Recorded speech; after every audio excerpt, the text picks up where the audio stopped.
Okay guys, so today I am cleaning out my gecko, so I'm using Eco Earth. Now, there's sometimes some controversy about this because people assume all loose substrates are bad for geckos, but in this video I'm going to show why Eco Earth isn't bad at all.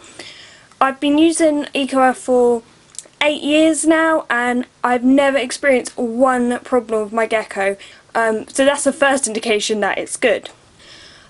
Firstly, I'm going to quickly go through some tips when making up the Eco Earth, and then I'll move on to my little tests.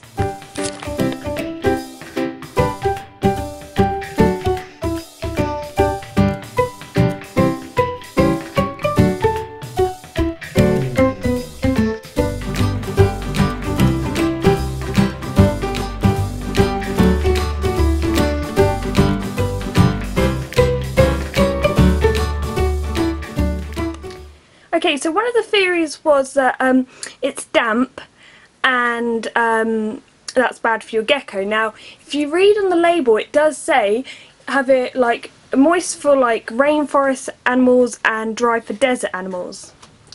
Now, I think another thing people forget about leopard geckos is that they think they're from a desert and that's it.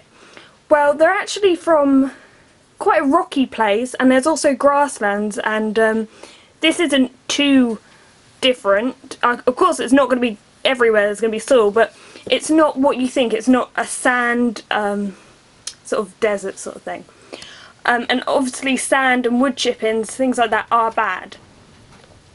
So another thing is, when I put this in, I used to actually put it in still a bit damp and it would dry out. It'd take a little bit longer to dry out in vivariums, but it would eventually dry out in a few days. Now I make it up, and right now it's a little bit damp, but it's definitely going to dry out very soon.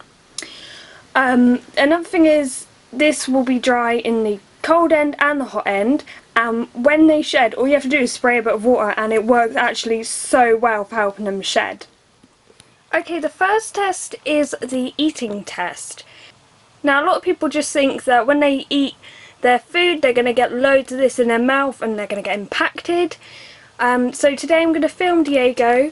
I've nicked some of his Eco Earth because I'm cleaning them out today, and I've put it on this cricket lid. You know, you get the boxes that the crickets come in, and I'm going to film at his height, him eating, and then I'm going to slow it down and we can see how much Eco Earth he actually eats.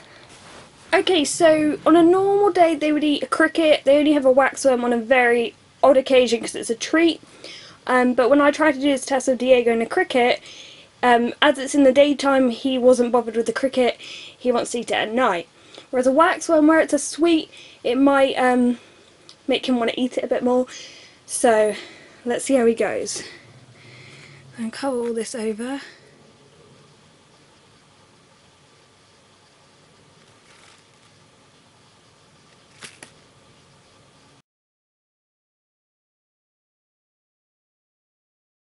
And the only thing you'll really notice that they might get in their mouth are these stringy bits, which are like the coconut bits. Don't even know if you can see them, so small. And usually they're able to use their tongue to like move them out of their mouth, or they'll like wipe them against the hide and they get them out. But honestly, it's not a problem.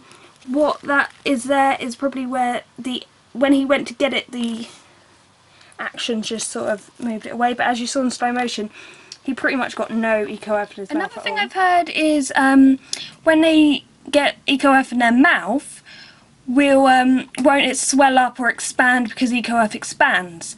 So as I showed in the previous part about making up the Eco Earth, it does expand from a brick, but once it's fully expanded, it doesn't expand anymore. Now, I can't completely create the stomach acid of a gecko, which will probably actually break it down rather than help it expand, but this is some dry Eco Earth which I literally just took out of one of my gecko's vivariums, and I'm going to add water to it to show you that adding water doesn't make this expand anymore. Actually, I'll add quite a bit just to show you. So just add. Now, looking at it again, it looks like there's more, but actually what's happened is the Eco Earth has floated on top.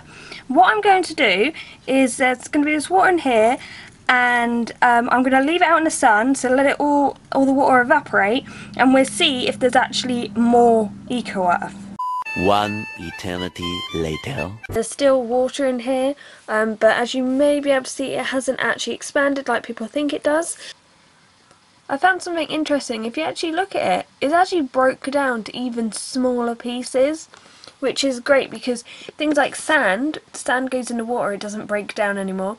Wood chippings and so on will obviously not break down, but adding simply a little bit of water to this doesn't make it expand, it makes it break down even more. So to finish this off, I've just tipped it out onto the kitchen roll, and you can see the pieces are actually so much smaller than originally because they're like little squares already, but water actually makes them break down even more. So when your gecko accidentally ingests them, then obviously it's not stomach acid, but it's still water. It shows that it won't expand anymore. It actually gets smaller.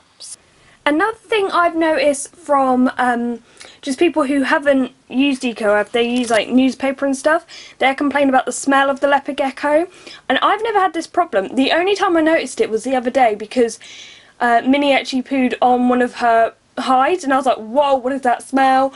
And the reason I'd never noticed it before is because she usually goes on the EcoEarth, and this absorbs smell so much. So if you have a problem with the smell, seriously, if you use this, it is just perfect. Okay, so I hope this video has helped make up your mind about EcoEarth. I understand that you want to do the best for your geckos, but obviously I wouldn't put my geckos on a substrate that was bad for them. And also, as I said, in 8 years I've never had a problem, and I wouldn't actually tell you guys to do this if I thought it was bad. Half a block is for one gecko, and it can last up to 6 months. All you have to do is a spot clean where you just take out the poo when they go to the loo. But I know I haven't waited as long as 6 months this time around. I just felt like they all needed a clean. And of course, you can make up your mind whether you want to use this or not, but I will finish my rant now. Lovely, as people say geckos aren't